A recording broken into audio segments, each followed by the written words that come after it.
Welcome to the 24th of July, everybody. Good morning. This is Connor MacIvor, Connor with Honor, Santa Clarita Openhouses.com. We're going to talk about what's happening in real estate.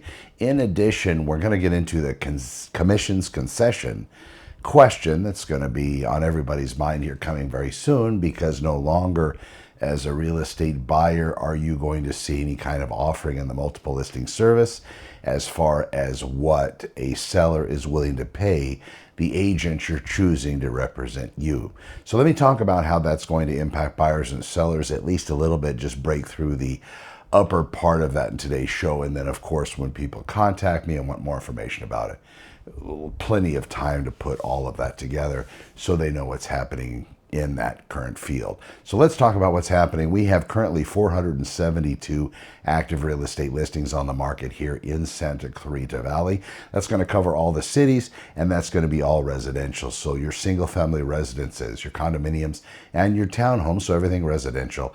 That's where we are. Single family residences, just to kind of catch everybody up, that's what you think it is, a standalone home, but they're different configurations of single family residences. Some are attached, so they still have a real front and a real backyard, but they share some common wall with a neighbor's home. And of course, this is back in the day, so the builder would be able to put more properties in a particular area. What's interesting is those areas that have those houses, the attached homes, what's interesting is the areas that they're in, there's still actually even more land that's been allotted for those than current builds now, because the lot sizes have dramatically changed in this market. You can see in the new housing, houses seem to be a little bit closer to each other. In addition to that, some of them have what's known as a zero lot line. So basically a part of your neighbor's property, while it isn't attached to your house, it's in your yard. So if they need some kind of access in the future because something happened inside that wall, let's say if there's a pipe in there, it broke, an electrician needs access to get into that wall but can't come in from the inside, has to go from the outside, whatever it may be, there'll be something in your documentation on your home purchase that allows for, with adequate notice, for some kind of utility company, contractor, whatever, that the seller requests to be able to get access to that particular part of the property that happens to be sharing a space in your backyard, if you will. And basically, you have your fence, you're going to have a portion of their house, then your fence continues. So it basically makes a portion or a border of your backyard. Anyway, so these are the different property types available, and that's what currently I'm talking about as I speak about on the show. New listings this past 7 days, 75, 48 have sold within the last week, and right now we're watching 52 in escrow. One of the things also is time on market. In Valencia, California, monitoring the last 30 days of activity, and here we're about to close out July 2024, I've been noticing that days on market time frame total is 35. So when a property gets put on the market, residential real estate in Valencia, typical 3+2 configuration, that's the average type of property. When that property hits the market and it's priced at a good value, at market rate, that property goes in about 35 days. So it doesn't take very long. And if we have a 30-day escrow time period, which is usually when a real estate buyer buys a residence, usually, depending on other circumstances, if they have something to sell, if the transaction's contingent, if it's a particular loan type that requires more time versus a conventional loan, which a lender typically can close pretty quickly, 30 days or maybe less in some cases. Other types of loans may have more moving parts. Example, a veterans administration loan for a veteran. There could be some times that takes a little bit longer, because when they're ordering these different providers that have to go out and access the property, appraise the property, these are particular types and specialized appraisers, because they are assigned to work with the Veterans Administration. When there are a lot of VA loans closing, of course, that market's extremely overwhelmed and busy. To get them scheduled is going to take an increase of time. But 35 days is pretty incredible, and that means from beginning, the day that that property goes on the market active till it sells 35 days. Castaic 42 up 7 days from Valencia, but very, very nominal. Then you look at Saugus and Newhall, they're all right about that 30 to 40 day mark as far as how long it takes for a property to go from being listed for sale to finish. With those, when you monitor other types of activity in the market, such as properties that are having their prices changed, right now we have a lot of properties, 60 to 70 every 7 days, that are experiencing some kind of a price change. So of course you're going to ask, what are they going up or coming down? Majority of those are reductions in price. Not huge numbers. I'm not seeing massive reductions, but the 3 and the 4 and maybe up to $10,000 reductions, depending how long the property has been on the market. And that's also going to carry with it maybe an emotional seller queue. So if the seller doesn't get any offers on their property, a lot of the time they're wondering if there's something wrong with their house. Maybe they're looking at their residence as being a certain way and other people see it nowhere near as much as the seller loves it, do these people that are looking at the residence. So there's some confusion. So the seller starts to do this blaming thing, and I've watched this happen. And I have to say, this is just what this market is bearing at the time for your residents. And of course, eventually everything works out. But when a seller's doing a price reduction, you have to look at a few things. You have to see where you're priced. You have to find out if, did you actually bite off a little bit more than you could chew? Did you get a little bit too happy in the beginning and price your home above and beyond what comparables are? Or maybe you were fortuning or having some kind of a premonition, or maybe of things to come. Maybe you think, okay, well, my house is worth this much now at $900,000, for example. But the way the market's going with the limited inventory, I bet you I could probably get $930.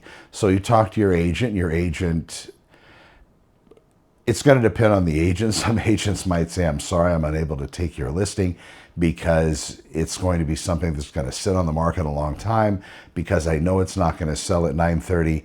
And then they disappear into the wild blue yonder. And then other agents will say, sure, let's give that a try. Whoever you hire. I don't know if you like, A or B or some version in between, two extremes, right? Somebody saying, oh, sure, whatever, if you want $1 billion for it, let me put it in for $1 billion in the multiple listing service. But hire who you will. Having said that, though, setting that price at the beginning is important. And then if you are going to reduce the price, you want to see where you are. And yes, if you did the $930 thing when it should have been $900, then dropping it maybe more closer to $900 would be beneficial. And that would, be a pretty substantial price reduction. I'm not seeing a lot of that. I'm seeing, the $2,000 and the $3,000 and the $5,000 price changes as we're in this particular market. And when those prices change, then that days on market time frames really starts to hold true. So if there was an overpriced house in Valencia, California, and it was on the market 30 days, and then they did a price reduction and put that property where it normally would be, what a good value would be, then we have that 30, 35 day time frame picking up after that. So it still holds true even in the market where properties haven't sold because they were priced too high out of the chute. So that's what's happening there. Also, you're going to see a big change, as I was talking about before, with regards to concessions.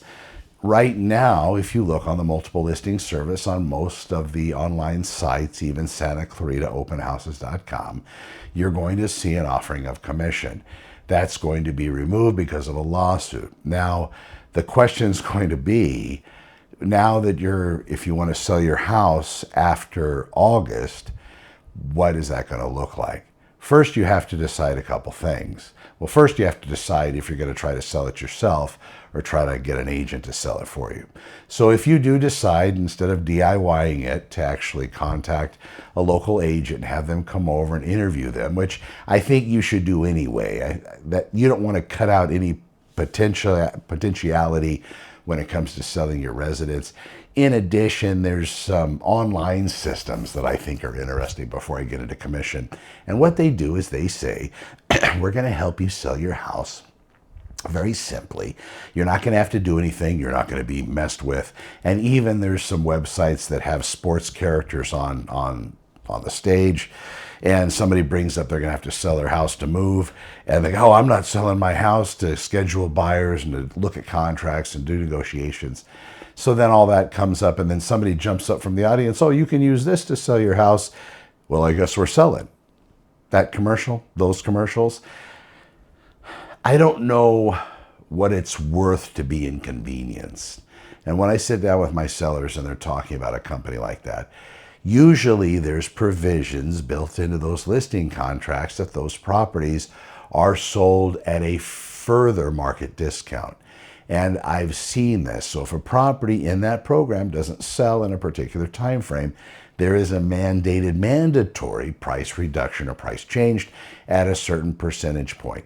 Then you have other websites and other corporations or companies out there with regard to real estate that say they're going to buy your house from you so you can avoid all the stress and all the heartache and all the... I don't know. You have to answer the question yourself. If you have a good agent, usually they're going to be worth their weight in gold because they shield you from a lot of the nonsense. If I have something happening in a transaction and I don't have to tell my seller at that particular point because my experience leads me to believe it's something that, number one, isn't in writing. Whatever is in writing, it's conveyed. But somebody talking about something that really, for example, if I'm getting feedback on a seller's house and somebody's telling me that they don't like the house because of where it's located, my seller can't fix that, see? And taking that to them, you know, I'm sure they know that. I'm sure that was part of our discussion. If there's, you know, these massive power lines floating over the exact top of their house and everybody that walks in, their hair stands on end, I'm sure we've already had that conversation. But there's no point to bother them with nonsensical verbiage out of somebody's mouth that really they don't need to hear their opinion. So protecting my seller as we move through that process, if something comes up that is going to affect their real estate transaction, absolutely. But I don't know how much inconvenience, thinking back since I've been doing this since 1998, reflecting, it's really not that inconvenient. Showings, especially in this market, don't take long. And when they do, they can be coordinated over an open house on a weekend, right? It doesn't have to be open all the time. Or maybe if you only want to show it after 6 to 7 p.m., you know, that can be done too. If somebody is out there wants to buy your house, they're going to make arrangements to come see your house. I promise you that. So back to the commissions, concessions thing, you're going to be not seeing any more public offerings for buyer's agents online. You're also not going to see what those agents are paying to have, or those sellers are paying to have hire that listing agent to list the residence. My recommendation is find yourself a local real estate expert. Before they show you houses, very, very soon, they're going to be required, if not already, it's going to be put into the rules. They're going to have a signed buyer broker agreement with you. That's a new thing for a buyer. So now if you're going to try to find that explanation, you start to go to your relatives and friends, they're going to say, well, I never had to sign anything to see a house. I just made a phone call, went out with the agent. They showed me 5 or 6 houses, and I selected one. Well, that's the old time. Now is new. So they're not going to know a lot of information about this buyer broker contract or this agreement you're going to sign. On there, it's going to have what you're going to pay your agent to represent you, if anything. But that's part of that agreement, so you need to understand that going in, and that should be explained. For the sellers out there, of course, you're hiring your agent to list your residence. That's fine. And then you're going to be paying them a particular commission to do so. There's going to be part of that discussion that's going to say, hey, Jack, are you willing to pay a buyer's agent to bring a buyer into your residence and have them represent the buyer? I'm representing you as the seller and we'll be done. Or are you going to pay me to represent the buyers on the other side exclusively, not offering a commission to other agents that are working with tons of buyers in the market? One agent might have so many buyers, but 10,000 agents in a local market are going to probably have a lot more buyers than that one. What is that worth to you? And then on the other end of that, those buyers, because they are a working part of this transaction, the buyers have a choice too. What are they willing to pay an agent to represent them and be on their side during the transaction, if anything? Or are they going to be saddling up with the real estate seller's listing agent to also represent them? You have the seller, you have the buyer, and you have a single agent in between. That's called dual agency. That agent is allowed in California to represent both the seller on the listing and the buyer of the same listing. There are other states that outlaw that practice, known as dual agency. California, if they will in the future, I don't know. That has been something that's been talked about probably just about, well, longer than they've been talking about interest rates coming down before this election. I'm Connor with Honor. I hope this helps muddy up the water just a little bit and making it hopefully a little bit more clear than mud. When you're ready, reach out to me. I do appreciate you watching today, and I bid you farewell. We'll talk to you soon. We'll be back tomorrow with tomorrow's show. I'm Connor with Honor. Over and out.